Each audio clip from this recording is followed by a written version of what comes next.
Esta es la tarde en el continente americano. Cuando anochece en Europa y amanece en Asia, así cae la tarde en el continente americano y transcurre la noche y el amanecer en el resto del mundo. La tarde fin de semana.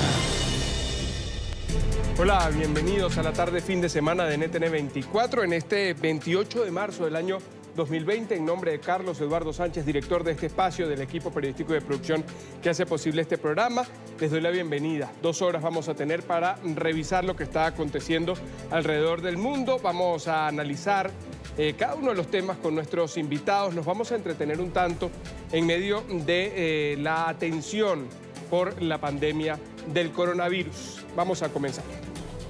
El ex jefe de inteligencia militar de Venezuela, Hugo Carvajal, estaría en proceso de entregarse a las autoridades estadounidenses. Esto lo han dicho a la agencia de noticias Reuters 2 fuentes con conocimiento de este asunto.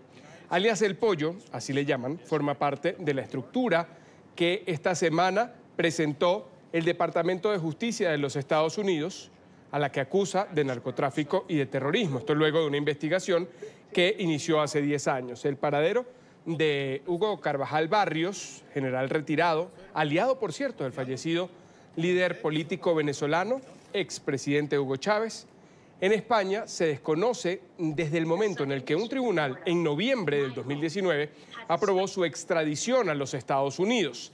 No está claro, según la información que ha trascendido, cuándo se entregaría este ex jefe de la inteligencia chavista a las autoridades de los Estados Unidos, ni cómo se haría. Se habla de que sería con la mediación de las autoridades españolas, tal y como ocurrió ayer con otro de los señalados en esa estructura. Hablamos de Cliver Alcalá Cordones, que a través de autoridades colombianas fue llevado en extradición a los Estados Unidos por esta misma causa. Información cruzada, información que se va conociendo, y en momentos como estos buscamos a las personas que se acercan más a esas fuentes de información alrededor de estos casos en los que hay un entramado que impide que los datos sean claros. Por eso nos acompaña en este momento Maybor Petit, es periodista venezolana, especializada en investigación, trata temas de corrupción, de narcotráfico, de lavado de dinero. Ha estado en la cobertura de distintos juicios en Estados Unidos, particularmente en Nueva York, a propósito de estas investigaciones, estos procesos judiciales que ha llevado adelante la autoridad de los Estados Unidos. Maybor, bienvenida, gracias por estar con nosotros. Muy buenas tardes, Carlos. Un gran saludo para ti y para toda tu audiencia.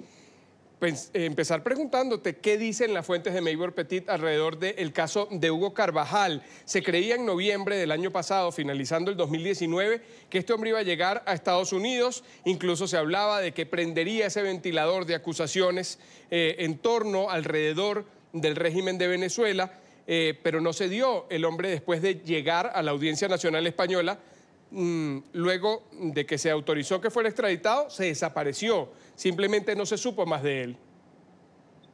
Bueno, las informaciones que manejo y que han sido confirmadas por 2 fuentes importantes vinculadas al caso señalan que él se mantiene en el estatus de fugitivo. No se ha establecido por ahora, desde el punto de vista oficial, ningún tipo de entrega. Y sí es confirmado que las autoridades de los Estados Unidos han hecho una presión sobre el gobierno de España para que proceda a buscarlo, basado en una información que señala que las autoridades españolas tendrían conocimiento del lugar donde se encuentra el general Hugo Carvajal, que, como se ha dado ya a conocer en varios medios, tiene aprobada su extradición a los Estados Unidos y se le está esperando para procesarlo por delitos de narcotráfico. Importante destacar también, Carlos, que las negociaciones que han emprendido los abogados de Hugo Carvajal, que han sido varios, porque él ha tenido oportunidad de contratar varios escritorios jurídicos acá en los Estados Unidos, tanto en el estado de la Florida como en la ciudad de Nueva York, han intentado por diversas vías hacer negociaciones y de alguna manera concretarlas, pero hasta el momento esas negociaciones no han tenido éxito, entre otras cosas porque el general Hugo Carvajal no quiere estar en prisión en los Estados Unidos. Él ha puesto eso como un elemento privativo y por ello pues no se ha logrado dichas negociaciones.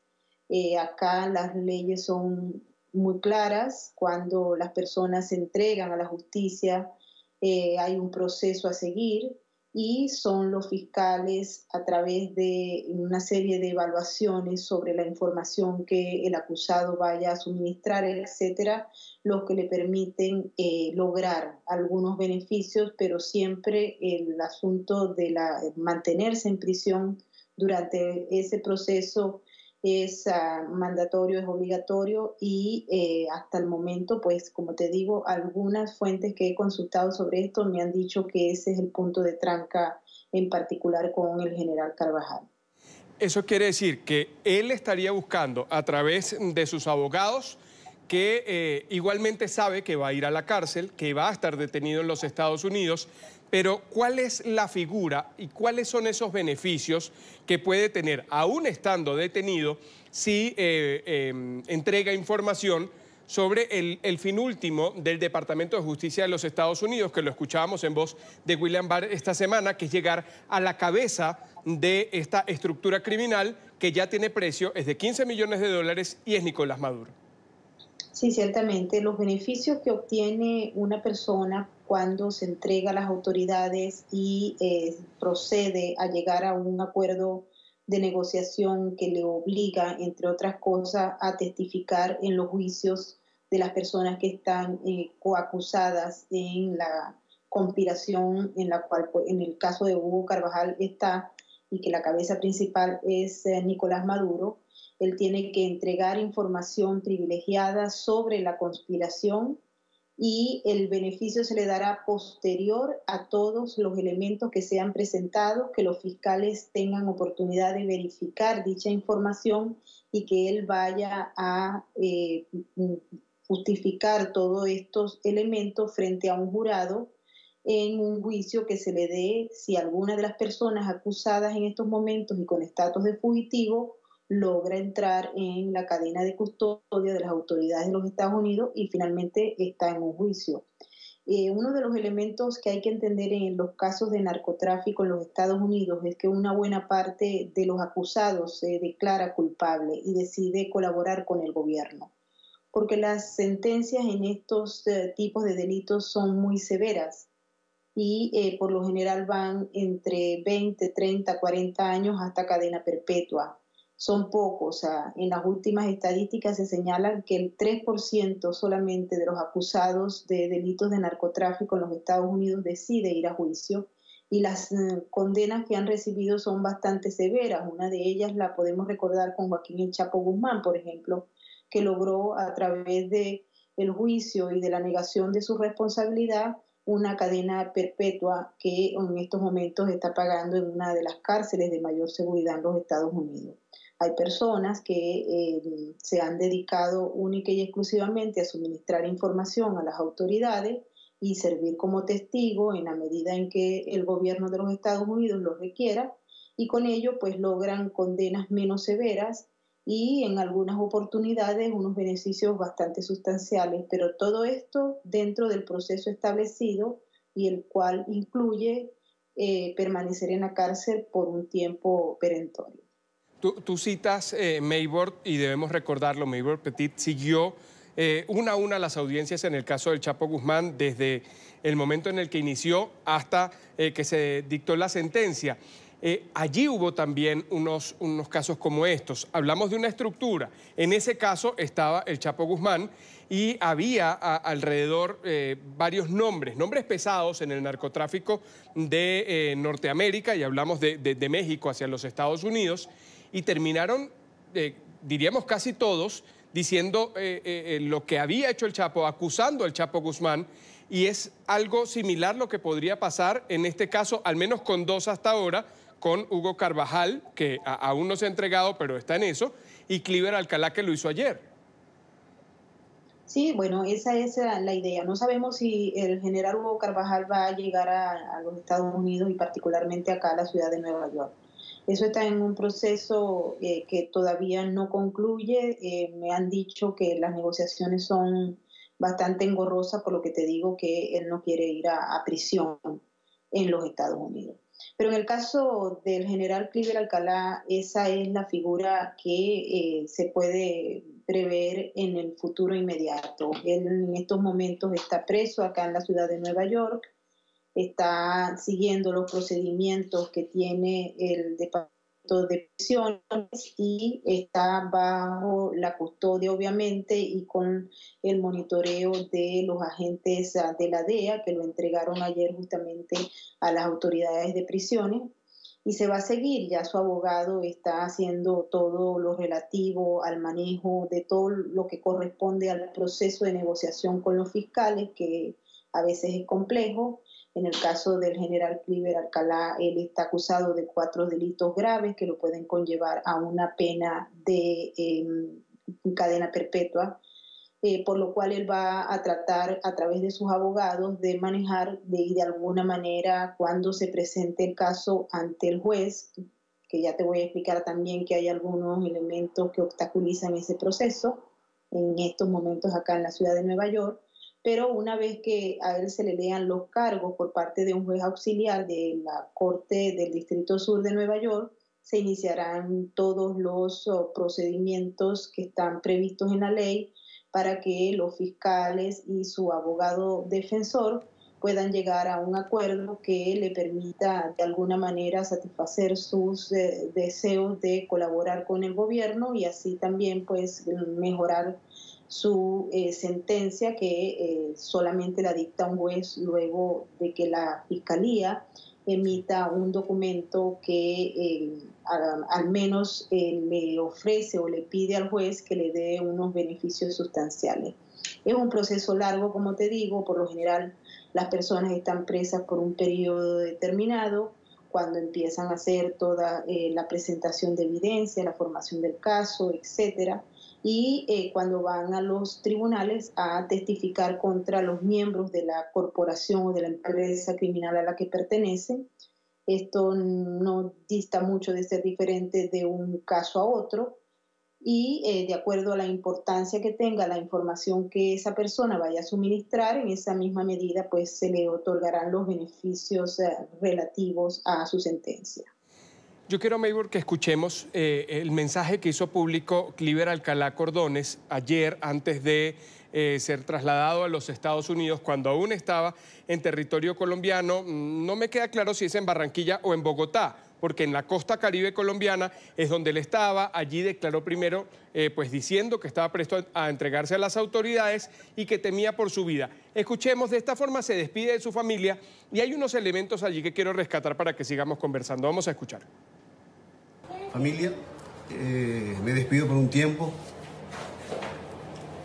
Enfrento mis responsabilidades de mis actuaciones con la verdad. Con la verdad ni ofendo ni temo. Los quiero mucho y espero con todo amor que sepan que voy a estar haciendo lo que siempre he hecho en la vida, mi vida militar y mi vida de soldado, ir por el camino correcto. El camino correcto. Es que Cliver Alcalá Cordones estaba codo a codo con Hugo Chávez en vida. Una de sus manos derechas, una de las personas muy cercanas al fallecido presidente, y ahora con una actitud distinta, muy crítico del régimen de Nicolás Maduro. Entonces, ¿cuál sería el camino correcto y cuál sería la verdad de la que habla Cliver Alcalá y cuál es esa verdad que él llevaría en testimonio ante las autoridades de los Estados Unidos? Particularmente entiendo que es el Distrito Sur de Nueva York el que conoce del caso. Sí, ciertamente es el Distrito Sur de acá de la ciudad de Nueva York donde está ese caso en particular. Sobre el camino correcto, no te podría decir, me encantaría preguntarle a él cuál es el camino correcto, porque si vemos la acusación que hace el gobierno de los Estados Unidos en su contra, observamos que al menos desde 1999 hasta el 2019 no hubo ningún camino correcto en su proceder. Hay que recordar que el general Cliver Alcalá también fue parte y es parte de la lista de sancionados por la OFAC por delitos justamente relacionados con narcotráfico y manejo de armas a los grupos terroristas como la FARC. ¿Esa es la lista Clinton?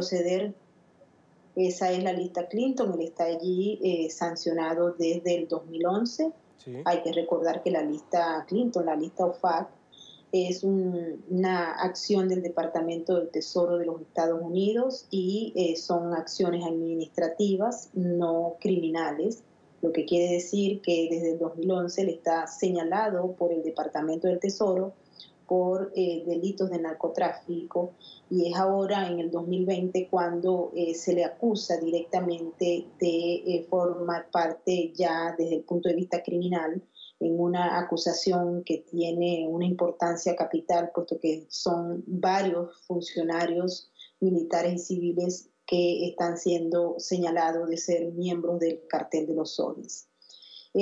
Cliver Alcalá Cordones tiene como varios periodos de su vida. Hay que recordar que él estuvo vinculado a Hugo Chávez en el golpe de Estado de 1992 al presidente de la época, Carlos Andrés Pérez. Luego de un proceso que la historia pues, ha determinado que fue muy bien utilizado por este grupo de militares, Hugo Chávez llegó al poder y Cliver Alcalá estaba a su lado hasta bien entrada la segunda década del siglo XXI.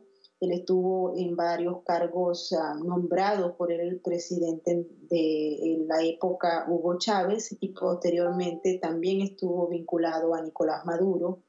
Hubo un aparente separamiento dentro de ese marco y fue cuando él decidió apoyar la propuesta de un gobierno interino representado por Juan Guaidó y en ese proceso es que se viene a dar a esta última etapa cuando es acusado finalmente por el gobierno de los Estados Unidos. A nosotros nos dejan muchísimas preguntas el hecho de que hayan aparecido algunos elementos que le permiten a él no solamente declarar prácticamente en contra de Juan Guaidó, sino colocarlo todo encima de la mesa para que el régimen proceda en contra del actual presidente interino. Hay que recordar el operativo que hizo la policía de Colombia, donde se incautaron unas armas y él particularmente dijo que todo formaba parte de un acuerdo entre actores de los Estados Unidos y el gobierno interino. Que llevó a que en su contra, en contra de Cliver Alcalá Cordones, se dictara por parte de la Fiscalía, del fiscal nombrado por la constituyente madurista, Tarek William Saab, una orden de captura contra él. Se habla de una investigación a Guaidó, pero a Guaidó no le dictan una medida de privación de libertad. Es lo que ha ocurrido en las últimas horas en lo que es el caso en Venezuela, que por cierto había pedido en extradición también, o intentaba hacerlo con las autoridades colombianas, pero ya iba prácticamente en camino, en un avión hacia Nueva York. Antes de despedirte, Maybor, yo quería consultarte en cuanto a los beneficios. Hemos hablado de lo que para Estados Unidos es muy claro, y es el negocio del narcotráfico en el que Carvajal y también Alcalá Cordones formaban parte de esa estructura. Estos beneficios incluyen el no congelamiento de bienes, de activos en Estados Unidos, en la parte económica y de activos que puedan tener estas personas que se acogen a esa suerte de beneficio, ¿le permiten mantenerlos?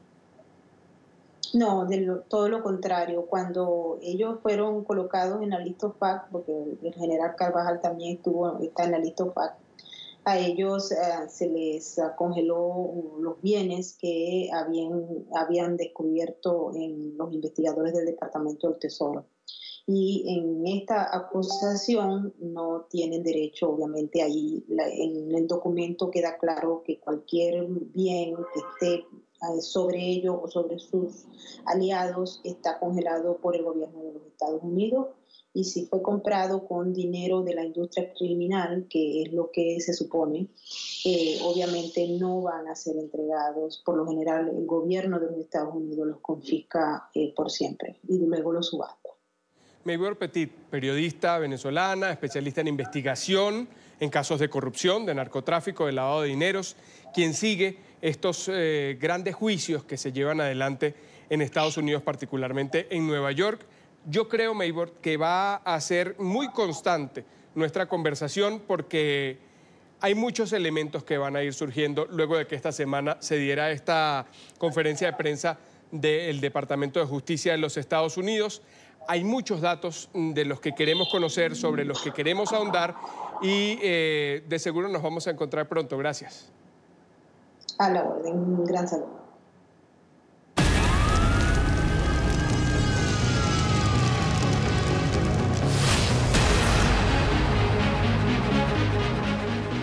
El gobierno de Francia ha decretado el lunes como Día Nacional para honrar a los profesionales de la salud.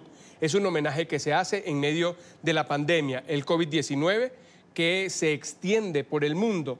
En el caso francés, la cifra de fallecidos y de contagiados por coronavirus sigue creciendo. El número de muertos se acerca ya a los 2.000. Vamos a ir a París, la capital de Francia, con Diana Jayón, que nos tiene el reporte. Diana, adelante. En Francia, cada 3 días se duplican los números de personas infectadas y también cada día aumenta desafortunadamente el número de personas que pierden la vida a consecuencia del COVID-19. Así lo ha confirmado el primer ministro Édouard Philippe, de nuevo hoy en un encuentro virtual con los medios de comunicación. El primer ministro también ha ratificado que la cuarentena, el confinamiento de Francia se va a extender 2 semanas más. Será provisionalmente hasta el 15 de abril, pero lo ha repetido, lo ha dicho muy alto y claro, podría ser por un tiempo mayor a ese. Ha dicho el primer ministro que esto depende de cómo reaccione la población y sobre todo la salud de los franceses frente a las medidas que han tomado. También asegura que el dispositivo científico de Francia trabaja a toda marcha para intentar encontrar una manera de mejorar la salud de las personas que sufren en este momento del COVID-19, un tratamiento que pueda ser eficaz y posteriormente obviamente compartido con todo el mundo. El primer ministro también ha dicho que para evitar la saturación de los centros médicos de algunas ciudades, los pacientes serán transportados a través de los trenes de alta velocidad a ciudades que puedan de esta manera ayudar a que no se congestionen los centros de salud, hospitales y clínicas en otras partes de Francia. Desde París, gracias. Es una información de Diana Jayón para la tarde, de NTN 24. Gracias, Diana, por el reporte. Y luego de varios días de promover que los mexicanos salieran a las calles, se abrazaran, tuvieran contacto físico y llevaran adelante su rutina diaria, el presidente Andrés Manuel López Obrador ha comenzado a hablar de quedarse en casa. El jefe de Estado mexicano ha asegurado que su administración comenzó a tomar medidas para que los funcionarios del gobierno adelanten trabajo en casa. Actualmente en México hay alrededor de 720 casos confirmados de contagio y 12 muertes por esta enfermedad.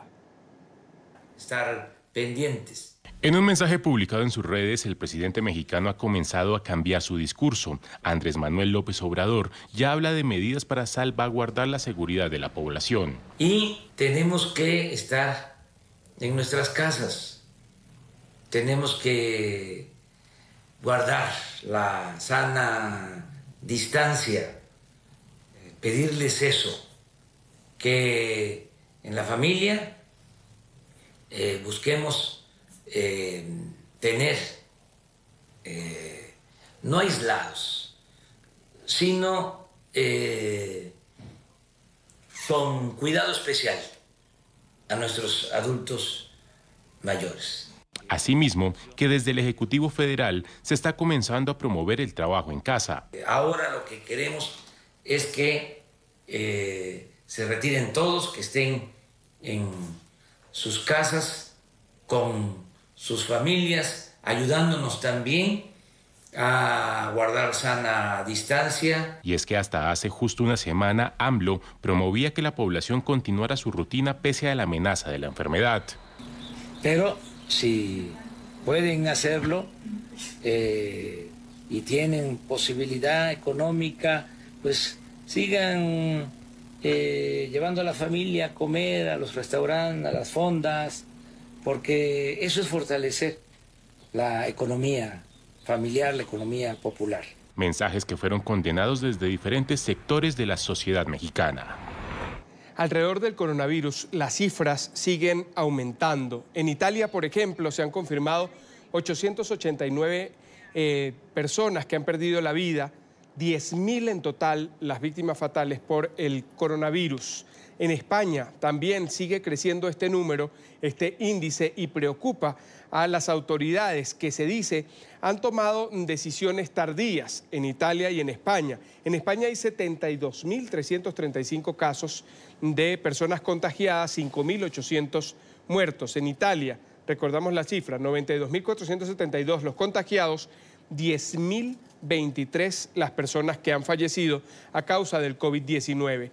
Se ha dicho en muchas ocasiones, lo han repetido los especialistas, ha habido críticas en lo político y en lo social porque fue muy tarde la reacción de Europa y en ese momento se dijo que en América se podía llevar adelante un procedimiento, un plan para levantar un cerco alrededor del COVID-19, que no era muy tarde como en Europa, sino que simplemente era tarde. Se empezaron a tomar acciones en todo el continente americano, en Estados Unidos, que representa el mayor índice de contagiados en el mundo, se han decretado algunas cuarentenas. Igualmente en los países de Latinoamérica, pero en México ha sido una excepción.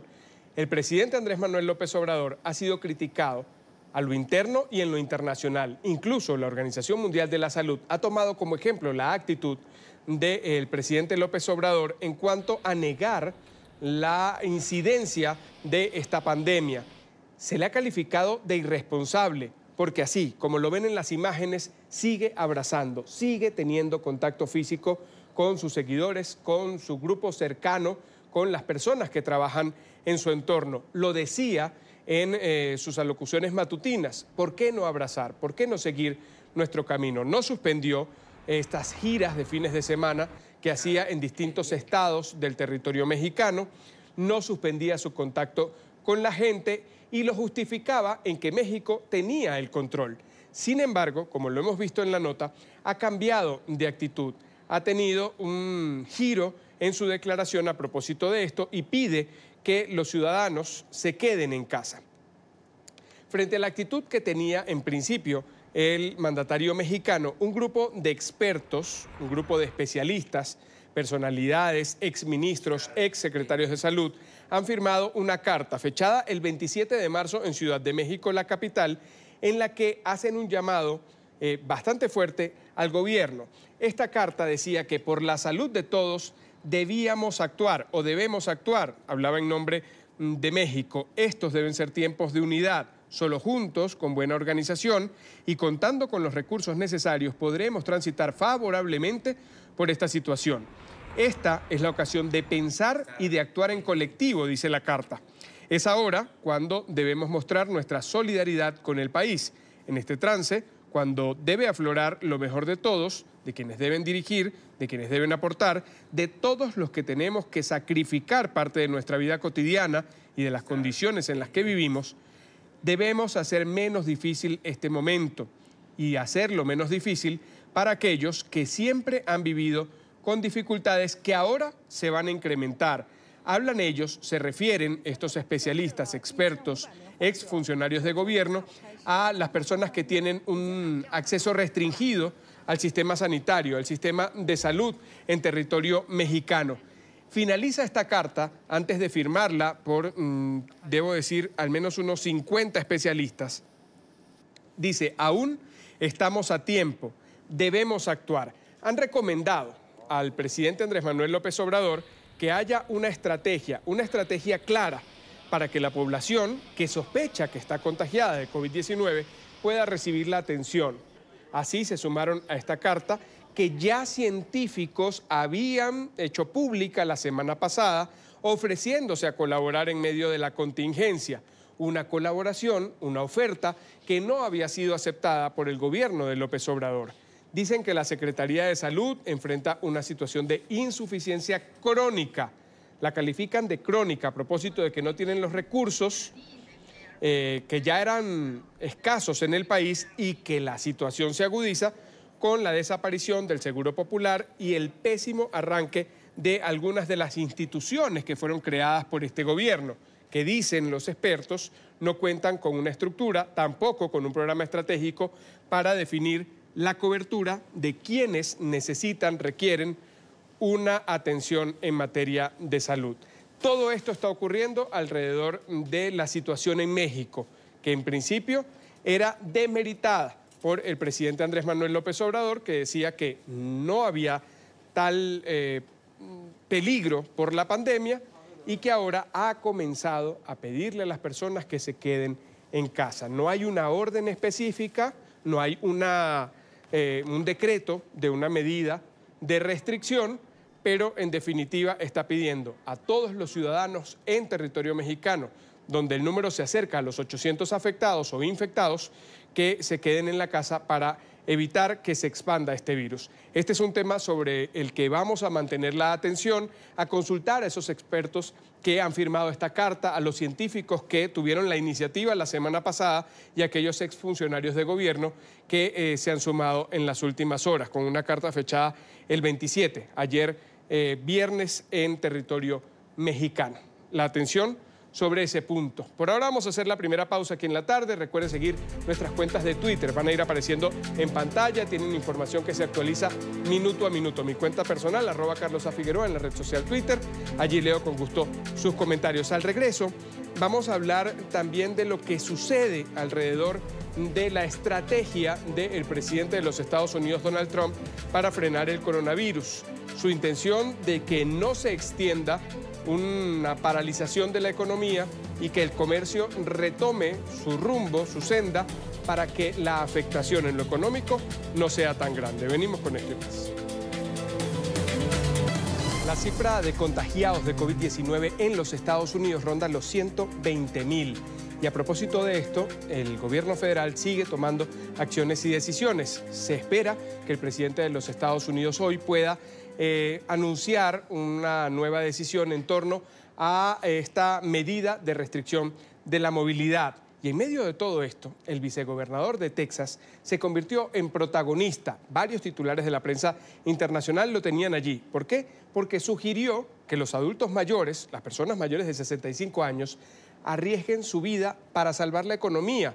Dan Patrick insistió en que es necesario que se levante cualquier restricción, cualquier confinamiento. Él se ha basado en las palabras del presidente Donald Trump, que aseguró que la cura no puede ser peor que la enfermedad. Esto dijo.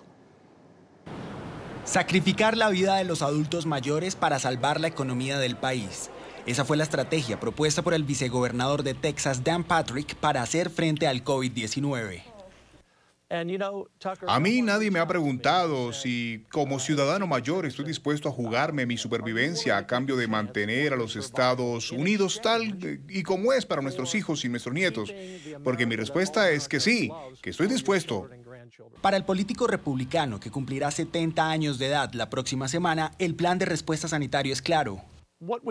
Mi mensaje es que debemos volver al trabajo, volvamos a vivir, seamos inteligentes. Los mayores de 70 años ya cuidaremos de nosotros mismos. No quiero que todo el país sea sacrificado. Aunque sugirió que otros como él también estarían dispuestos a morir para reactivar la economía, pareciera que no todos comparten la misma idea. Sus palabras me llevaron a 1969. Ese fue el año en el que me reclutaron y escuché a todos estos superpatriotas diciendo que todos teníamos la obligación de defender la nación. Háganlo ustedes primero. Para Arnold García, jubilado y veterano de guerra, la iniciativa del vicegobernador es irrisoria. Había un montón de ellos que nunca se pusieron el uniforme militar y defendieron nuestro gran país. Así que cada vez que escucho a un político envuelto en la bandera y golpeando una Biblia, pienso que son histéricamente divertidos. La polémica hizo eco en el estado de Nueva York. Allí el gobernador demócrata Andrew Cuomo expresó su rechazo a la propuesta de su par republicano. Solo sacrificaremos a los ancianos. Son personas mayores de todos modos. Los viejos se quedan atrás. ¿Qué es esto? ¿Una moderna teoría darwiniana de la selección natural? Aunque las principales autoridades del estado de Texas han tomado medidas para evitar la propagación de casos en su territorio, no se ha declarado una orden de confinamiento obligatoria, como lo recomienda la Organización Mundial de la Salud. Sin embargo, funcionarios de varios condados ya han decretado el confinamiento obligatorio. En Estados Unidos, muchos negocios se tambalean. Otros ya han tenido que cerrar, han paralizado sus actividades sin saber si van a tener la capacidad económica para reabrir cuando les sea permitido. Vamos a Miami con Paola Serna, que nos tiene un informe a propósito de la situación que pequeños comerciantes están viviendo por las restricciones que han sido decretadas en la Unión Americana. Paola. En esta crisis del coronavirus, las empresas han debido reinventarse. En el sur de la Florida estuvimos en una compañía de plásticos que decidió crear este tipo de máscaras para protegerse del COVID-19 y ahora sus ventas no dan abasto.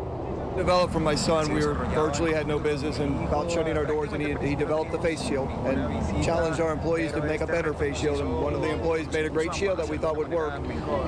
Put it online, and we were bumped off Amazon and Facebook, a couple of different social medias. So he went to the senator went to Amazon. We haven't even done Amazon yet, but just the local TV stations took the story. I believe it was Channel 7.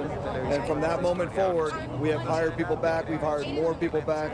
24 hours a day, we are making face shields for everybody we can. Cada día vendemos miles. Y para comprar máscaras para los trabajadores, trabajo por una compañía que se llama Pinnacle Roofing.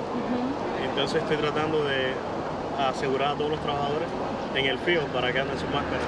Hice un pedido de 40 máscaras y si todo funciona vamos a ordenar más. Pero creo que esta es una buena opción para trabajar para los trabajos, para los muchachos que estén trabajando cuando están muy pegados, que usen esto.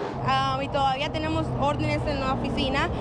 Los teléfonos no paran de sonar. Tenemos emails que no hemos visto. La gente está hasta un poquito molesta porque se nos están acabando. Y la producción está un poquito lento en este momento porque no tenemos los demasiados employees, demasiada gente trabajando para poder mantener la cantidad que necesitamos.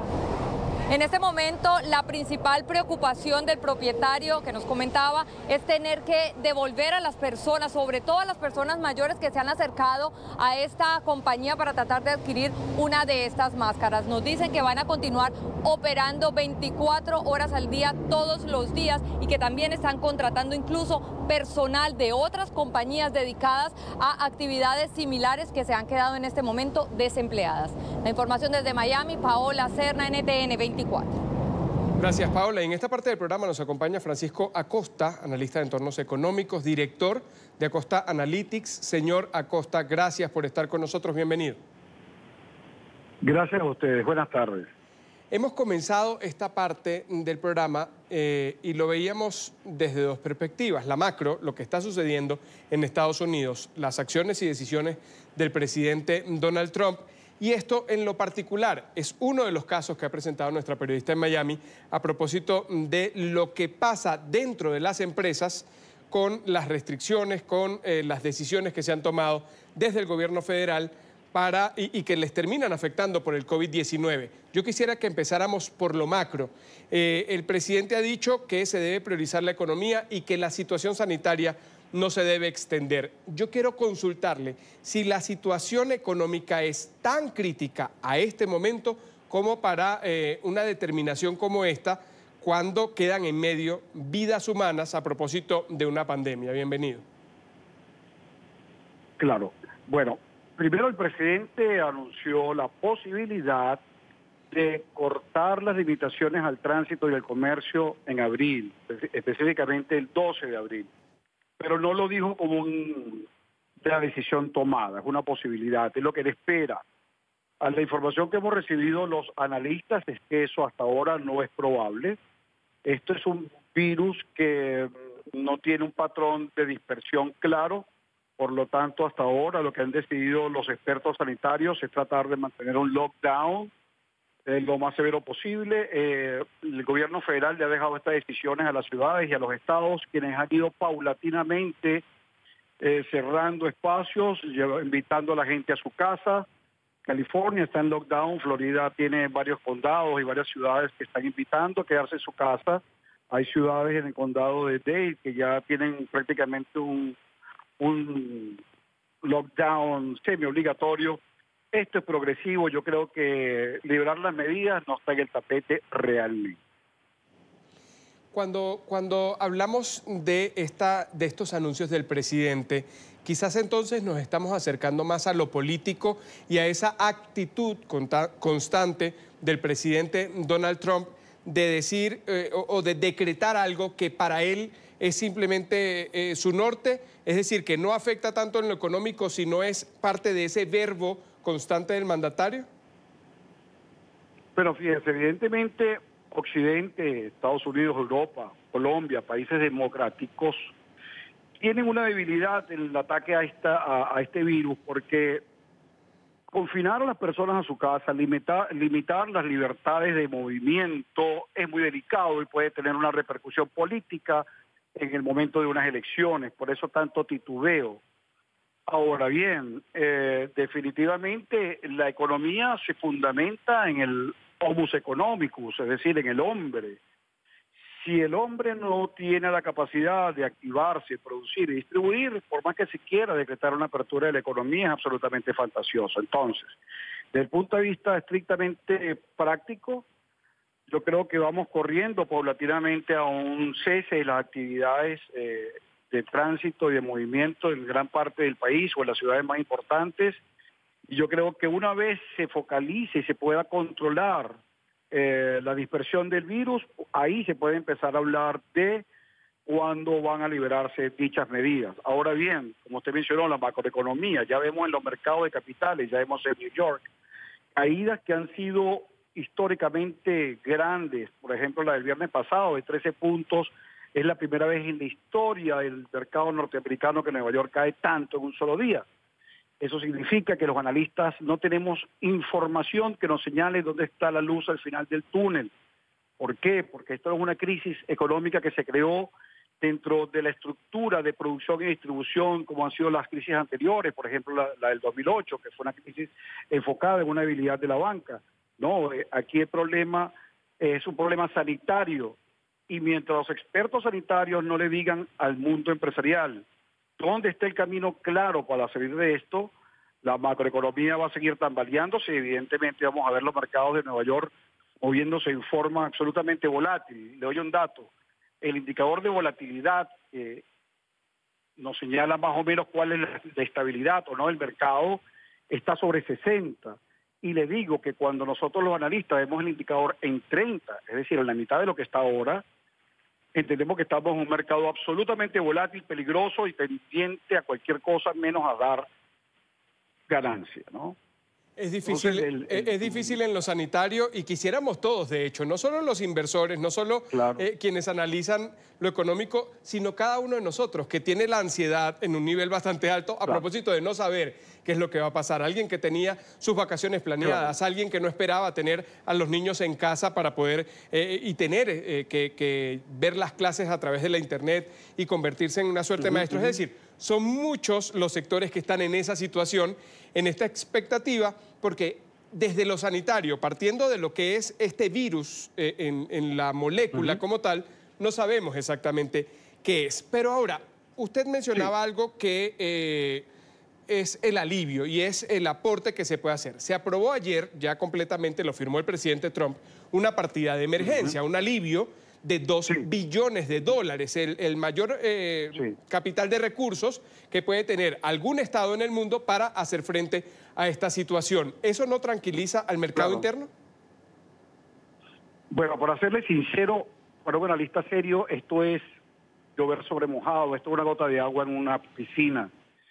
Evidentemente que ayuda, son medidas necesarias, pero por supuesto completamente insuficientes, porque repito, esto es una crisis económica, esto es una crisis sanitaria. Si la crisis sanitaria se mantiene, van a tener que volver a soltar dinero en la calle, van a tener que imprimir dinero de nuevo, y eso a la vez tiene una picada tanto peligrosa, porque vamos a tener tal vez una aceleración de la inflación en los Estados Unidos como nunca en la historia se había visto. Es importante recordar que estamos en un territorio sin mapa. Aquí no sabemos no tenemos referencia, para decirlo más claramente, de ocasiones o situaciones similares que nos permitan tener una referencia. Y eso es lo que está todavía alimentando la incertidumbre de los mercados. Y cuando hablo de los mercados, hablo de la gente, somos nosotros, todos nosotros somos el mercado por nuestras decisiones. Desde el pequeño inversionista o el empleado hasta el gran inversionista, el banquero, el corporativo. Nadie sabe qué decisión tomar, por lo tanto ahora la decisión más sabia es mantener efectivo. Ahorita el efectivo es el rey. Las inversiones paralizadas, los pagos a lo más bajo posible, y eso por supuesto repercute en toda la cadena económica. Entonces esto es un monstruo que se va retroalimentando hasta ahora, ¿no? Usted ha hablado de no tener en un momento, en este momento, no tener una referencia. La más cercana, para nosotros que no somos expertos en el tema, nos la ha dado la directora del Fondo Monetario Internacional. Ella dijo, está claro que hemos entrado en una recesión y da un elemento peor que la del año 2009, en este contexto de la expansión del coronavirus, del COVID-19. Y técnicamente, ha dicho ella que técnicamente se está en recesión cuando una economía decrece en su Producto Interno Bruto por 3 trimestres consecutivos. Tomando en cuenta que estamos en esta situación en los primeros 3 meses, aunque nos parece que tenemos mucho más en medio de esta emergencia, ¿ya sí definitivamente se está en recesión? Definitivamente estamos en recesión, sin ninguna duda. Desde el punto de vista técnico, formal, estamos en recesión. Y definitivamente lo que agrava la situación es que no sabemos cuál es la vía para salir de la recesión. Como le explico, la crisis de 2008 fue una crisis que se fundamentó en una oferta de dinero que alimentó unos mercados básicamente inmobiliarios que se sobrecalentaron y eso afectó el patrimonio bancario. ¿Y cómo se solucionó? ¿Cómo se empezó a solucionar? Reforzando el patrimonio de las entidades bancarias, dando flexibilidad en el crédito, bajando las tasas. Pero eso era una crisis financiera. Lo que enfrentamos es una crisis sanitaria. Y entonces, ¿dónde están las medidas que nos van a llevar a salir de esto? Las únicas medidas que conocemos hasta ahora son medidas de contención. Es decir, estamos en una fase absolutamente preliminar. Están diciéndonos cómo vamos a tratar de contener la expansión del virus, de la contaminación con el virus. Ok, pero el paso que quiere oír todo el mundo, usted, yo, la señora en su casa, el señor del abasto, el taxista, es muy bien, lo contenemos, pero ¿cómo regresamos a la normalidad? Eso es lo que no sabemos todavía. Las medidas que ha tomado el gobierno federal norteamericano son medidas necesarias, pero absolutamente insuficientes, porque tienen que decirnos, tienen que pasar a la palestra, tiene que sustituirse el secretario del Tesoro, tiene que sustituirse la gente de Wall Street y tiene que pasar a la primera plana de televisión los científicos, los médicos, los investigadores a dar la vía para salir de esto. ¿Usted cree que entonces esa liga se mantiene mientras los expertos en sanidad no tengan claridad en hacia dónde vamos? Entonces en lo económico va a estar en un vaivén, como hemos visto en las bolsas de Europa, de Asia y en Wall Street también. Exactamente, así va a ser. Como le digo, el indicador de volatilidad, que es lo que señala esa subida, esa bajada, está en 60, más de 60, cerró el viernes.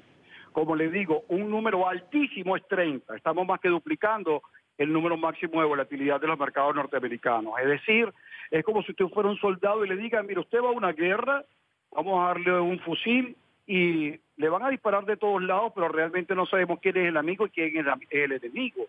Así están los inversionistas hoy, por lo tanto es una cascada. Eso va bajando en todos los estratos sociales y va perjudicando a todo el mundo en la cadena productiva del país. Y en ese punto, Francisco, y con ese quiero cerrar, al final de esto que hemos revisado en esta conversación, ¿cómo me afecta a mí? ¿Cómo me afecta a la señora que usted citaba que nos está viendo? ¿Cómo afecta al señor del supermercado, del gran inversionista y del pequeño comerciante que está en cualquier barrio, en una localidad de América Latina, en medio de esta situación que no entiende, por supuesto, como los que no somos expertos en la materia de macroeconomía? Claro, bueno, te lo voy a resumir así. A lo mejor no a todos nosotros nos da el COVID-19, Dios quiera, pero nadie en el planeta se va a salvar de la repercusión económica. Todos vamos a sufrir las consecuencias de la paralización y afectación de la economía norteamericana y europea. Todos vamos a sentir la repercusión de la falta de presencia china en los mercados.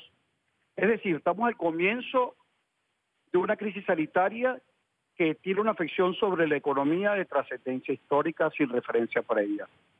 Así que el mayor consejo que le puedo dar a la gente que nos oye, mantenga su dinero. Los bancos en los Estados Unidos están siendo flexibles en el cobro de las deudas de tarjeta de crédito, en el cobro de las hipotecas, porque aquí nadie se salva. Toda la cadena de pagos está rota. La gente que tiene un apartamento alquilado, lo que llaman aquí el landlord, el propietario, no está cobrando, porque el inquilino no tiene con qué pagar, porque el inquilino no está cobrando su sueldo, porque su empleador no está produciendo. Entonces, como le digo, esto es una crisis económica que nos va a afectar a todos en el planeta y esperemos que la crisis sanitaria afecte a una minoría y no a todos. Y que sea en la menor proporción posible. Aprovechando este consejo, exacto, en este momento, hablando de la cadena de pagos, quien tiene la posibilidad, tiene la liquidez, debe también acudir a estos beneficios que se han dado en algunos de nuestros países de diferir, de retrasar, de tener periodo de gracia en el pago de sus obligaciones. ¿Eso es lo que usted recomendaría o quien tenga la liquidez debería pagarlo? Bueno, mire, yo le voy a ser sincero. Desde el punto de vista del deber ser, el que tiene el dinero debe pagar.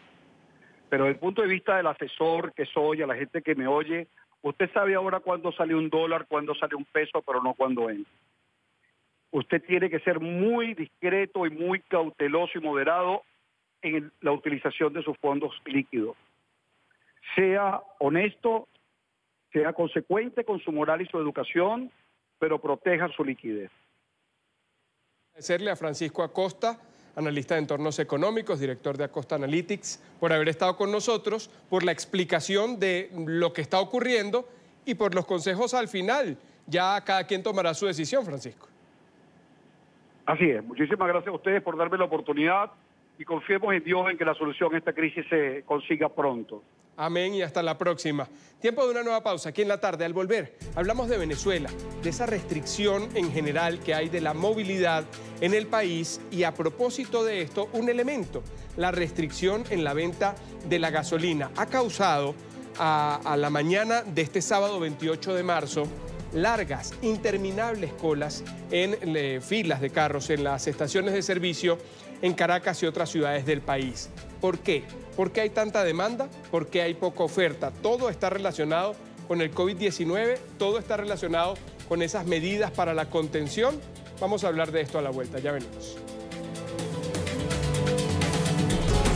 Gracias por seguir con nosotros. 6 de la tarde, 4 minutos en Caracas. Las estaciones de gasolina en la capital de Venezuela amanecieron este sábado abarrotadas. Esto luego de las restricciones que han sido impuestas por el régimen de Nicolás Maduro a la venta del combustible. Solo pueden comprarlo médicos, militares, personas que trabajan en empresas de transporte. La crisis económica en Venezuela recrudece con las medidas para evitar la propagación del coronavirus. Los ciudadanos denuncian especulación desmedida en los precios de los productos. Vamos a Caracas con Oliver Fernández que nos tiene el reporte. ¿Qué sigue ocurriendo en las calles? Oliver, adelante. Hola Carlos, un gusto saludarte desde Caracas. Así es, el coronavirus es una pandemia que está afectando al mundo entero y sin duda los venezolanos deben enfrentarla con más dificultad, pues tienen una crisis política, económica y social sin precedentes. Los comerciantes y el ciudadano común son los más afectados. Veamos el siguiente informe. El precio del combustible ahoga a quienes desde el interior del país viajan a Caracas. Se sienten estafados por los cuerpos de seguridad. Tengo que comprar gasolina hasta $60, 70 litros de gasolina. Si aquí para allá lleva uno 2 pimpinitos de gasolina, los martillos, la policía, todo eso. Sigo trabajando para luchar con el pueblo venezolano. 1 kilo de plátano ahorita en Venezuela era para que estuviera costando lo mínimo 15 bolos, 20 bolos. Los costos, no hay gasolina para los campesinos para hacerle las plataneras. Y eso es pérdida para los campesinos. Y como toca comprar el consumo de la gasolina hasta $70, una garrafa de 70 litros de gasolina, cada semana le suben a uno más los plátanos. Mientras se cobra vacuna a los comerciantes, los precios de los productos suben sin medida y el ciudadano común es sin dudas el más afectado. Y todos los productos están sobre precio. El sueldo sigue siendo el mismo Entonces, todo nos afecta, pues, de una manera u otra a todos los venezolanos. ¿Cómo subsiste uno si uno no trabaja? Pero bueno. El economista y diputado Ángel Alvarado señala que a la especulación y a la anarquía se le suman los precios del petróleo, nada alentador para la economía de la nación que está sustentada por sus ingresos en crudo. Por las cantidades de crudo que ya son bastante bajas, producto de la destrucción de la industria petrolera nacional, sino lo veo más bien por el lado de los precios, que son muy cercanos a los costos de producción y que seguramente obligarán el cierre de algunos proyectos, especialmente en la faja del Orinoco, que son proyectos de costos bastante elevados. Las pérdidas son enormes para esos comerciantes que viven del día a día. Esto agrava no solo el día a día de cada uno, porque hay mucha gente que trabaja el día a día, otros que trabajamos por profesión, todos nos vemos afectados, creo que es a nivel mundial. Hay muchas pérdidas, sobre todo al comercio, al país, porque para allí prácticamente está paralizado. Sí trae muchas consecuencias a los empresarios, pues, a la empresa pública y privada. Cero actividad. Tenemos el problema adicional de que no hay surtidores de gasolina, las estaciones de servicio ninguna funciona. Eso también evita que las personas salgan, pues. No sé si será una cosa exprofeso o que simplemente, pues, es un problema de distribución grave. El temor de los venezolanos no es solo que se acaben los alimentos de la cesta básica, es que muchos deben trabajar para poder comer. Allí es donde está el problema. Es la información que manejamos desde Caracas. Continúen con más de la tarde de NTN 24. Gracias, Oliver. Nos acompaña a esta hora Luis Estefanel, es diputado de la Asamblea Nacional de Venezuela por el Partido Voluntad Popular. Diputado, gracias por estar con nosotros. Bienvenido. Muchas gracias. Un saludo a todos, al personal de guardia y a todos los oyentes. Gracias a usted por estar con nosotros. Hemos visto la situación y las medidas que se toman en Venezuela a propósito del coronavirus. Alrededor de 100 personas infectadas, 3 personas fallecidas a propósito de la enfermedad. ¿Cuál es la evaluación que se hace desde la Asamblea Nacional, que hace usted como diputado, de estas medidas que se han tomado a propósito de la pandemia?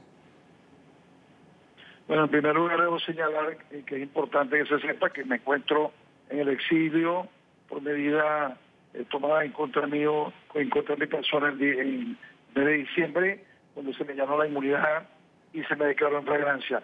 Dicho eso, hemos venido haciendo seguimiento. Desde luego, el presidente Guaidó ha hecho varios anuncios importantes, ha nombrado un comité de crisis de expertos y en verdad la evaluación nuestra es que no hay para nosotros una cifra oficial clara, puesto que todos sabemos la forma como el régimen venezolano maneja todas estas situaciones. Nunca ha dicho la verdad, ni siquiera en casos menos complejos como el que estamos manejando. Pero lo que sí es cierto es que Venezuela ha tenido la suerte, a mi juicio, de contar con una cuarentena anterior al virus. Venezuela es un país que está aislado completamente, con muy pocos vuelos internacionales, tiene una suspensión prácticamente de relaciones internacionales con la mayor parte del mundo, y de Venezuela lo que hacía era salir gente, muy poca gente entró. Los que entraron fueron unos vuelos, entiendo que vinieron de España, sobre todo de España, algunos de Italia, que parece que generaron el problema. Pero el país está en una cuarentena, está inmovilizado. La gente que viajaba de Coro, de la capital de Falcón, a Caracas ya no viaja, ya casi no se viaja interciudades, interestados, y es una situación que tenía meses sucediendo. Eso ha ayudado un poco, diría yo, pero a la final me preocupa y nos preocupa muchísimo que se desate la pandemia o la epidemia en Venezuela y que Venezuela no está preparada, o está menos preparada. Nadie está preparado para esto, pero Venezuela en verdad sería una tragedia de dimensiones apocalípticas. Cuando usted habla de la opacidad del régimen en cuanto a la entrega de cifras oficiales, no solo del COVID-19, sino de no tener un boletín epidemiológico en el que enfermedades incluso ya erradicadas como la malaria, entre otras el sarampión, también el dengue, reaparecen. ¿Con qué información se puede contar, sobre todo cuando organismos internacionales tratan de hacer una medición de cómo se está moviendo este virus para también llevar adelante programas, proyectos, planes de contención de esta enfermedad. Entonces, en Venezuela, ¿qué información puede ser creíble a propósito de lo que está ocurriendo? Bueno, es muy difícil tener información creíble bajo situaciones como esta.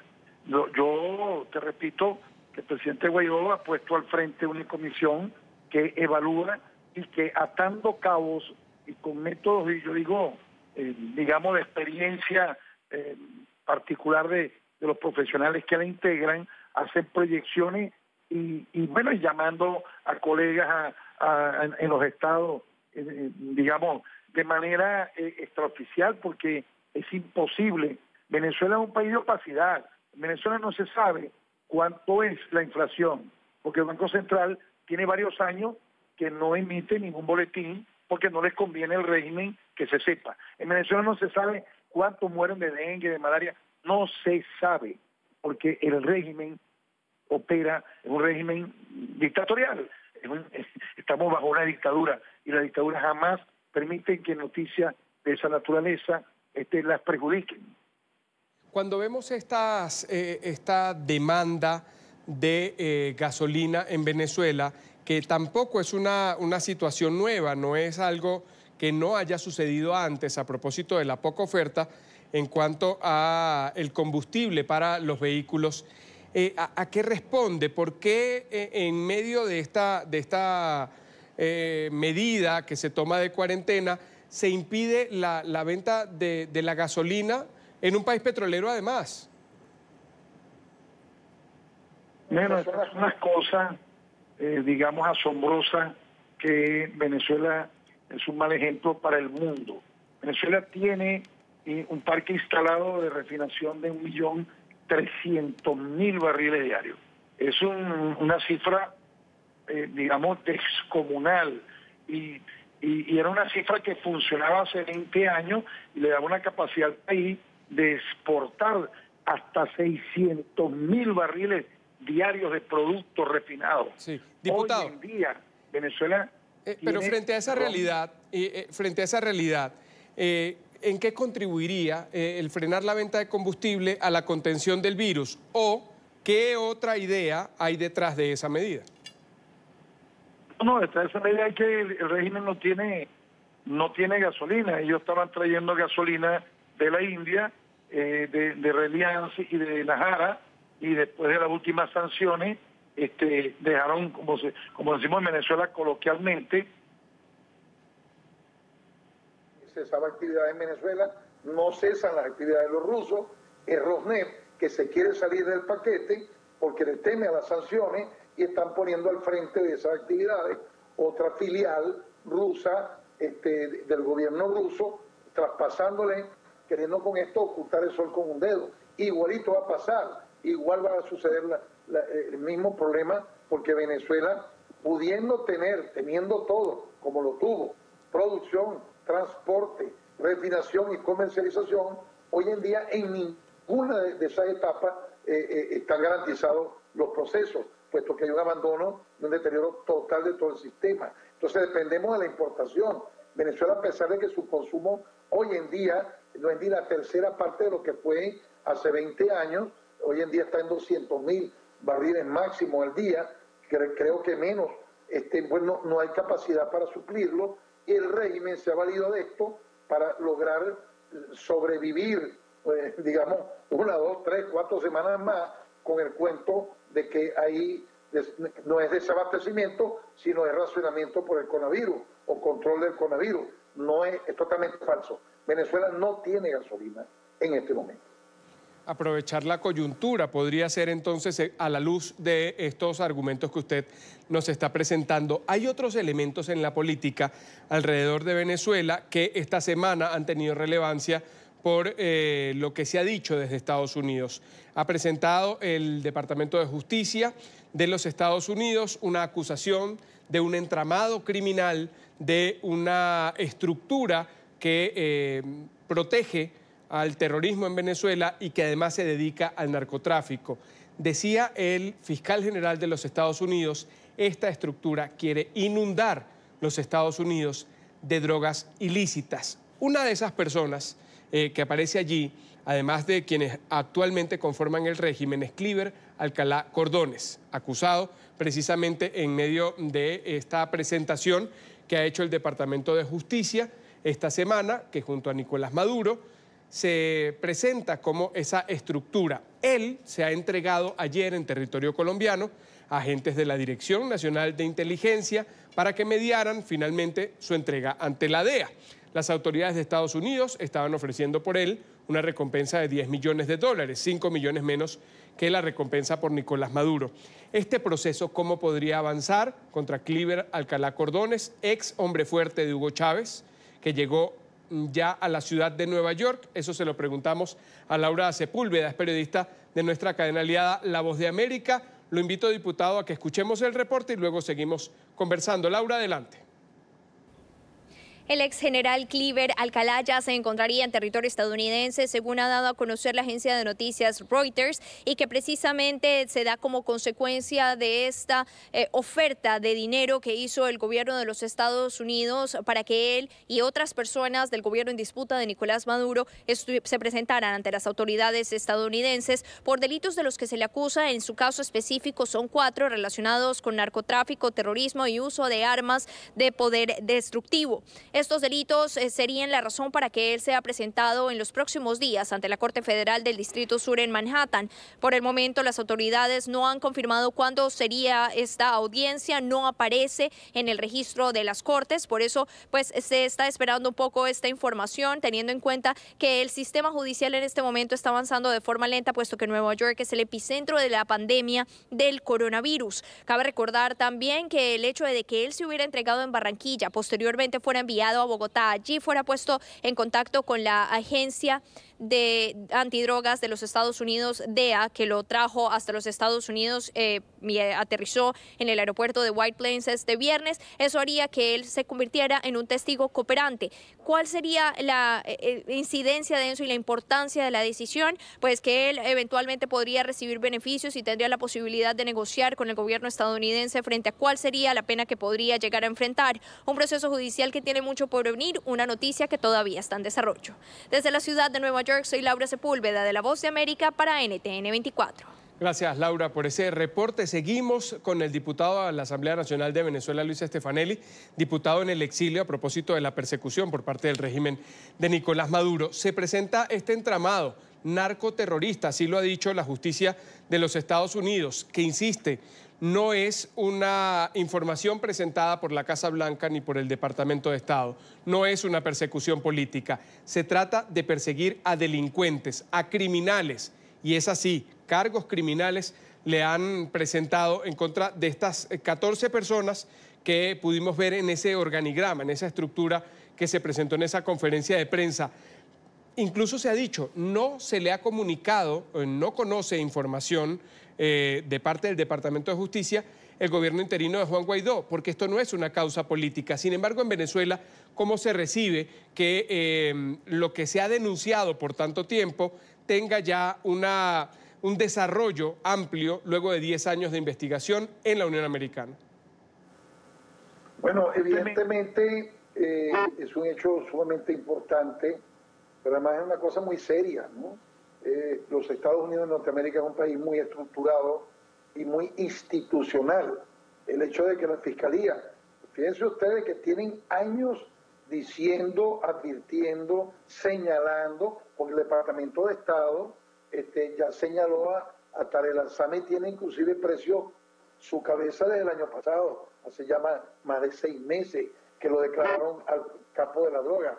Pero la Fiscalía, en un trabajo de mucha menudencia y de muchos años, por cierto, debo destacar el esfuerzo y el aporte que hizo en este trabajo el diputado Ismael García, diputado también de Voluntad Popular, que se encuentra también en el exilio, producto de las persecuciones, que hizo importantísimos aportes, sobre todo en el caso de Diosdado y en el caso de Hugo Pollo Carvajal. Bueno, esto es una cosa sumamente seria, porque, repetimos, no es político como tú has dicho, aquí hay institucionalidad, aquí hay separación de poderes, y el ejercicio de una acción de esa naturaleza amerita realmente tener pruebas pero muy contundentes para hacerlo, lo cual ya pone, a mí, fíjate tú, después de esa noticia, hoy, es asombroso, ¿no? Hoy, fue ayer, anteayer, hoy Rosneft anuncia que se retira de Venezuela.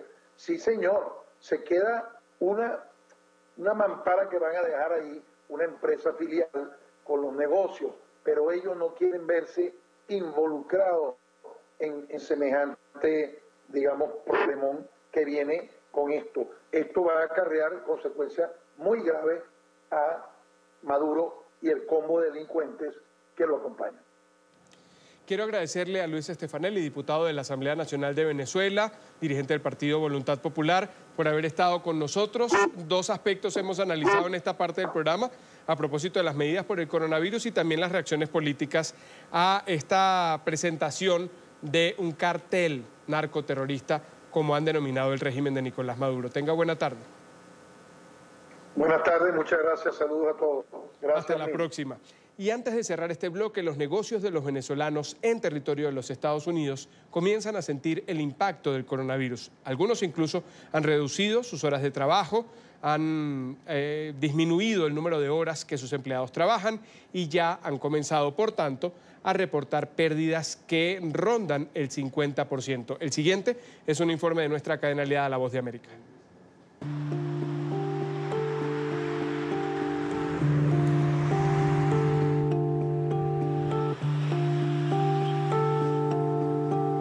Bueno, las medidas que hemos son las obligatorias de cuidar la higiene, ¿sabes? Lavarse las manos, no tener mucho contacto con el cliente.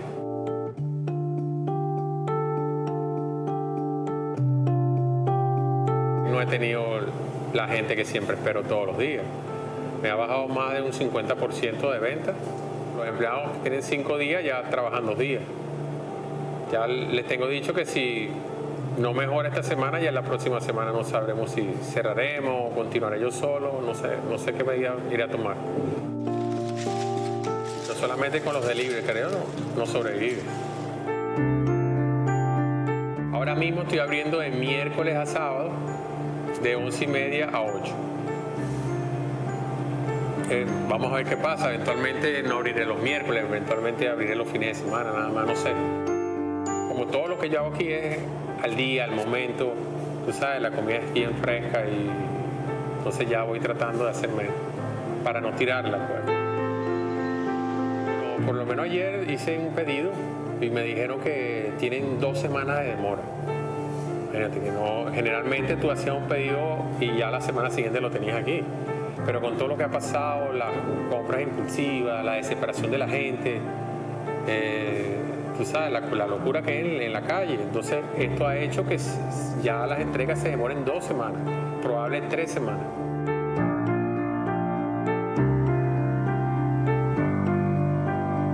El temor de ellos es como todo. Ellos están esperando a ver qué pasa, están preocupados porque es obvio, ¿no? Ya no tienen las mismas horas de antes, necesitan trabajar, necesitan ganar dinero.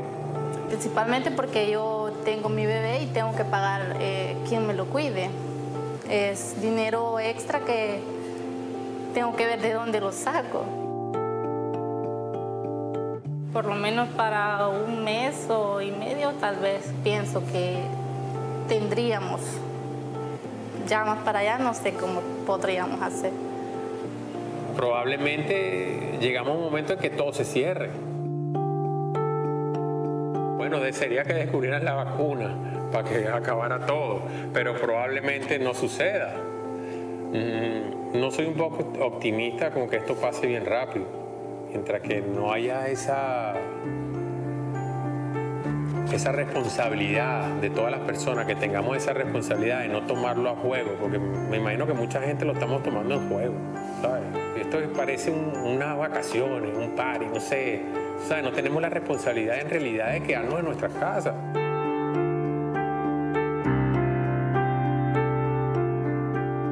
Estamos nerviosos, estamos, por ejemplo, nosotros que trabajamos en restaurantes, cada persona que entra ahí, tú sabes, es como un acertijo. tiene el virus, no lo tiene, tú sabes, algo así como crazy, loco, no sé. No pueden sentarse nadie, entran, ya tienen su pedido, se lo damos y ya. Firman, entonces cuando terminan de firmar, desinfectamos otra vez todo el área, desinfectamos las manillas de la puerta, ya no prestamos el baño porque, imagínate, no hay ni papel toalé. Entonces, esas son las pocas medidas que podemos tener, ¿no? Es bien difícil la situación en Venezuela, porque nosotros tenemos aquí una cuarentena donde tenemos luz, tenemos comida, tenemos agua, tenemos todos los servicios básicos, aunque tú sales al supermercado y puede ser que no consigas hoy huevo, pero mañana lo vas a conseguir. Pero no me cabe en mi mente o no me visualizo tener una cuarentena sin luz, sin agua, sin comida. Debe ser bien difícil. Rápidamente, vamos a ir a la pausa aquí en la tarde. Los invito antes a que visiten nuestro sitio web ntn24.com. Todas las noticias internacionales están desarrolladas allí. Tienen en el home una posibilidad de acceder a nuestra señal en vivo. Al regreso hablamos de ciencia, salud y tecnología. Va a estar aquí con nosotros Álvaro Dávila a propósito de todo lo que se puede hacer, todas esas herramientas que tenemos disponibles en medio de este aislamiento, de la cuarentena, del toque de queda, según sea la medida que ha sido adoptada en cada uno de nuestros países. Ya venimos con eso.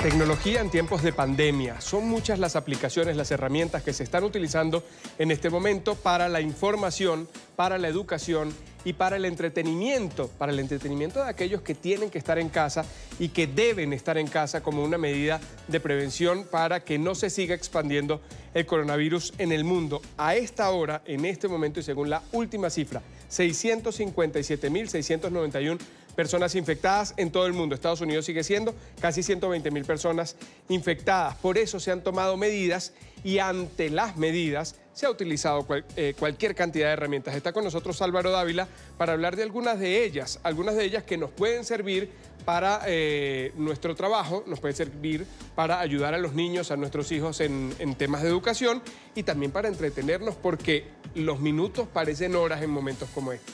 Buenas tardes, Álvaro. Buenas tardes, Carlos. Y sí, así como tú lo dices, digamos, en estos tiempos de aislamiento preventivo, de cuarentena incluso obligatoria en algunos casos, pues lo ideal es contar con las plataformas ideales, no solo para trabajar o estudiar, sino también, como tú lo dices, para entretenerse. Y que sean seguras. Y que además sean seguras, pero que en muchos de los casos incluso están dando la posibilidad de que tú accedas a esas plataformas por un tiempo determinado hasta gratuito. Entonces, como que digamos, está a la disposición de las compañías de tecnología para ofrecerle también herramientas a las personas que están, digamos, en esta condición y que tienen que cuidarse y tienen que resguardarse, pero también tienen que prevenir nuevos contagios. Entonces, sí, hay unas plataformas, entre esas, por ejemplo, lo mencionábamos, detrás de cámaras está Microsoft Teams, digamos, un centro de trabajo que lo que hace es centralizar todo lo que generalmente hacemos cotidianamente, lo que se hace en una empresa cotidianamente desde la casa.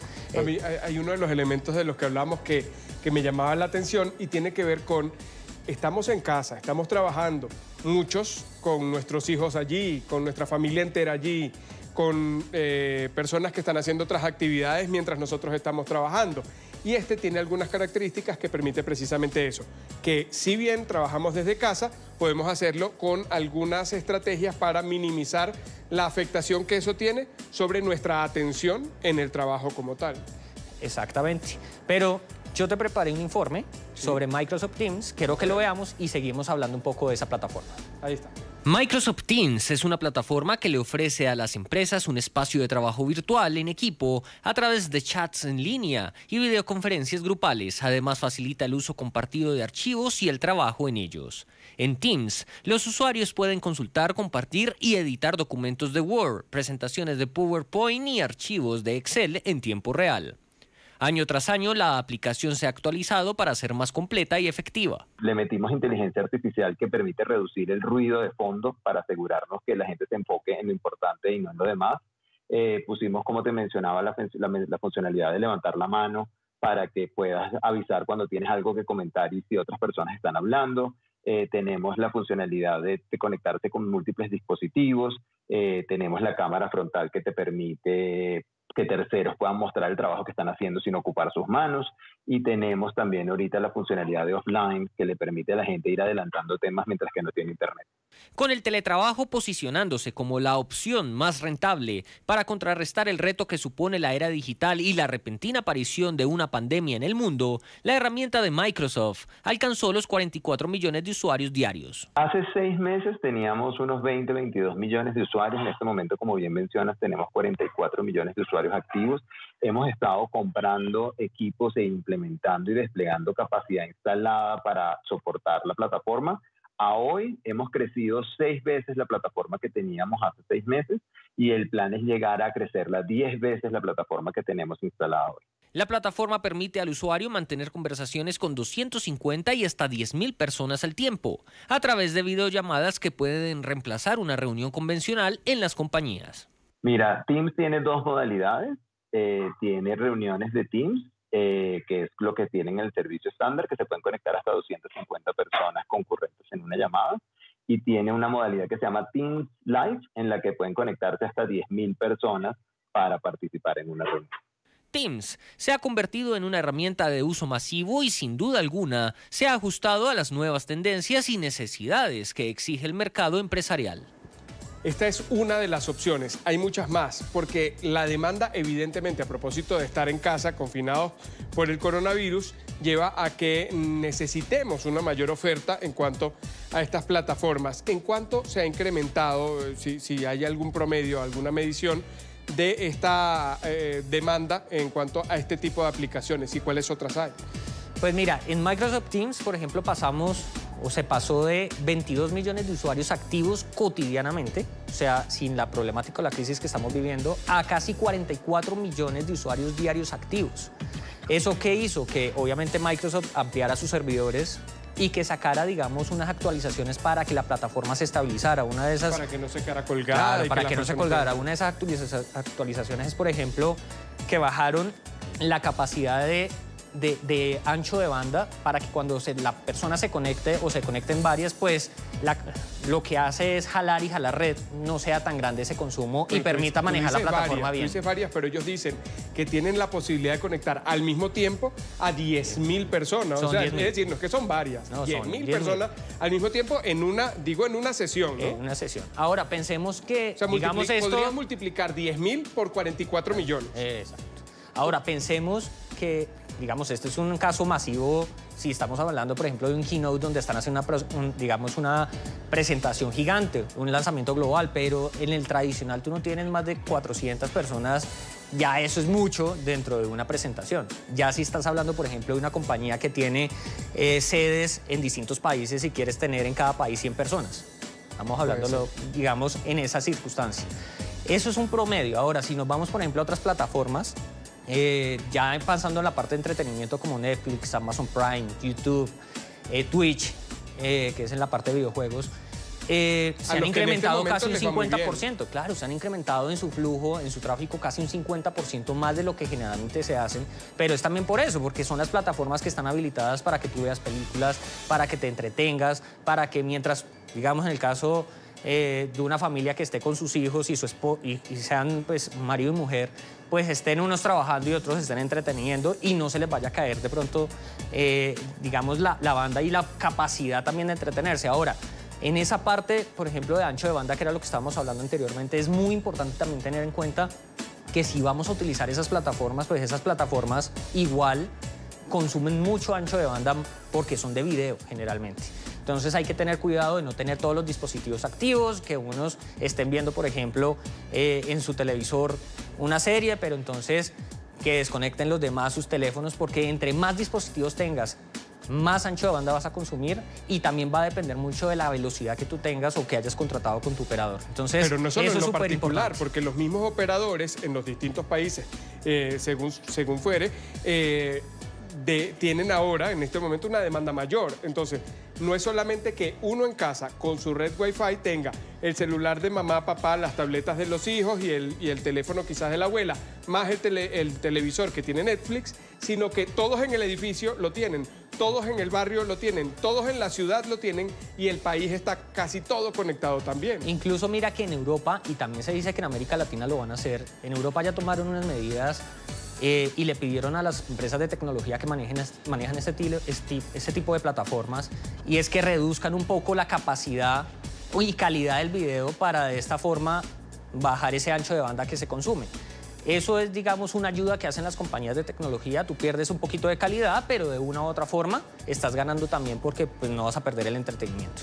Hemos hablado de lo laboral, hemos hablado del entretenimiento y debemos también hablar de la tecnología al servicio de la salud y de la atención de esta pandemia. Y tú nos has presentado uno de los ejemplos en Europa de la utilización de la tecnología para ayudar a quienes están trabajando, a quienes les reconocemos ese gran trabajo que hacen en materia de salud. Esto es un ejemplo muy bonito, lo están liderando en Dinamarca y en distintas partes de Europa. Por ejemplo, en España también se está haciendo mucho, en Italia se está haciendo mucho. Porque los sistemas de salud están desbordados y se necesitan. Exacto, y es utilizar la tecnología 3D, digamos esa tecnología que veíamos a veces como tan lejana, se está utilizando en este momento para desarrollar, para crear, para producir respiradores, máscaras, viseras de protección para evitar los contagios. Preparamos el siguiente informe para que veamos en qué consiste. Un grupo de empresarios daneses ha puesto en marcha una red de beneficencia que está dispuesta a fabricar hasta 20.000 viseras de protección al día, utilizando impresoras 3D, en un intento de satisfacer la creciente demanda de médicos y enfermeras que luchan contra el brote de coronavirus. Debido a que los hospitales de Dinamarca y otros países intensificaron sus sistemas de atención para poder tratar a un número cada vez mayor de pacientes infectados por el coronavirus, las cadenas de suministro tradicionales no han logrado satisfacer la demanda mundial de máscaras faciales y otros equipos de protección. Fran Rosegren, director ejecutivo de Danish Hub, grupo que inició la iniciativa, aseguró que el objetivo actual es permitirle a los centros de atención garantizar los insumos médicos para asegurar la protección del personal y evitar nuevos contagios. Lo que estamos haciendo ahora mismo no es cómo se generan los productos realmente sensibles que se necesitan en primera línea en el hospital, solo estamos creando productos que están ahí para ayudar en una situación de emergencia. La velocidad y también no dependemos de ningún suministro global, en ningún material realmente. Tenemos todo lo que necesitamos en Dinamarca. Es realmente fuerte en este momento. En el proyecto actualmente participan más de 250 impresoras que están en capacidad de producir hasta 20.000 viseras de protección al día. Cabe resaltar que la impresión 3D permite crear objetos sólidos basados en dibujos digitales. La iniciativa inició después de un llamado liderado por la Agencia Danesa de Medicamentos, en donde incentivó a las empresas a aportar ideas sobre cómo obtener equipos de protección adicionales, como viseras, mascarillas y desinfectante de manos. Hemos identificado que queremos ayudar con la crisis del coronavirus de cualquier manera que podamos con las máquinas de producción que tenemos disponibles. Así que empezamos este lunes cuando escuchamos que los protectores faciales eran un recurso limitado en los hospitales. Entonces queríamos ver si podíamos ayudar. Es importante recordar que a principios de marzo la Organización Mundial de la Salud dijo que el brote de coronavirus había causado una escasez mundial de equipos de protección, ocasionando con ello una alza considerable en los precios de las batas protectoras, las máscaras y los respiradores. Y precisamente que pueda contribuir es lo que se aplaude en un momento como este en el que se necesitan estos insumos, sobre todo que deben tener un esfuerzo mayor para cuidar todos los niveles de asepsia o tener los niveles de asepsia mínimos para este tipo de impresión. Sí, igual fíjate que hay algo muy bonito también y es que todas las compañías de tecnología también se han unido. Tim Cook salió y dijo que va a donar 10 millones de máscaras para los hospitales en Estados Unidos. Elon Musk también dijo que va a donar casi 1.000 respiradores en Los Ángeles. Entonces, todos se están uniendo en pro de ayudar a la gente. Bueno, Álvaro, lo que hay de tecnología en medio de esta pandemia, gracias por haber estado con nosotros, pero no te dejo ir sin una recomendación. Ahora que estamos en fin de semana, los que hemos tenido que continuar o hemos podido estar en esa excepción del aislamiento, ¿qué podemos hacer para mantenernos entretenidos? ¿Cuáles son tus aplicaciones favoritas, tus juegos favoritos para matar este tiempo que estamos en casa? Bueno, no, yo me voy a concentrar en un juego particular que incluso lo he estado jugando ya durante varios meses y es Dragon Ball Kakarot. Ha sido un éxito globalmente. Lo recomiendo mucho. Digamos que cuenta para todos los que nos gustó esa serie animada, pues cuenta toda la historia, pero a través de un videojuego. Entonces tiene muy buenos gráficos, tiene una muy buena historia y es muy entretenida y ahí realmente puedes pasar varias horas jugando. ¿Hay otros de deportes más de activos? Deporte, FIFA 2020 para los que les gusta el fútbol. Creo que, por ejemplo, para las personas que les gusta más jugar en familia, puede ser en el caso de Nintendo jugar Super Mario Odyssey o jugar, por ejemplo, Super Mario Bros. Smash Ultimate o Super Mario Party, que te permite jugar en familia. Entonces realmente hay muchos juegos, la recomendación es entretenerse. Muchísimas gracias, Álvaro, feliz fin de semana para ti. El lunes volvemos a hablar a partir del lunes porque hay mucho más que nos aporta la tecnología para lo sanitario y para el entretenimiento y para calmar la ansiedad que lo necesitamos en este momento. Sí, señor. Muchísimas gracias. Vamos a hacer la última pausa aquí en la tarde, ya volvemos. El comercio en tiempos de coronavirus. Hay expertos que dicen que hay que convertir las amenazas en oportunidades. Escuchen esta historia de un empresario en Vietnam que vio en esta crisis una oportunidad de negocios. Inventó la que ahora llaman Corona Burger. En su restaurante de comida rápida en Hanoi recibe cada vez a más clientes que quieren probar esa particular hamburguesa. Hugo Vecino nos cuenta en esta nota de qué se trata. Salsas, vegetales, una jugosa carne y tapas de pan con espigas, similar a la estructura del virus, es la nueva apuesta de este restaurante vietnamita. Además de tener un nuevo producto para disfrutar, las personas se sentirán más positivas psicológicamente. A la masa de pan se le hacen puntas redondeadas, una forma nunca antes vista y probada que llama la atención de los clientes. En los detalles está la novedad y en el sabor, el éxito del producto. Creo que es interesante, es alegre y diferente. Creo que este es el único lugar que hace una Corona Burger especial y estaba deliciosa, muy buena. La hamburguesa se vende con una sugestiva frase publicitaria, cómelo para vencerlo, haciendo referencia al mortal virus que tiene de cabeza al planeta entero. Este coronavirus es muy peligroso, pero si comimos una hamburguesa en su forma, en nuestra mente es como si ya hubiéramos salido victoriosos del virus. El cuidado es esencial para los trabajadores y clientes. Una cámara de desinfección a la entrada del restaurante, guantes, tapabocas y mucho esmero buscan satisfacer las necesidades de los comensales y vencer el miedo al COVID-19 que deja en Vietnam 141 casos positivos y 17 personas recuperadas. Una opción en estos tiempos de aislamiento. Así llegamos al final de la tarde. Recuerden seguir nuestras cuentas de Twitter, van apareciendo en pantalla. También el desarrollo de todas las noticias internacionales en nuestro sitio web ntn24.com. En nombre de Carlos Eduardo Sánchez, quien dirige este espacio de la tarde fin de semana, quiero agradecerles por haber estado con nosotros. Hasta la próxima.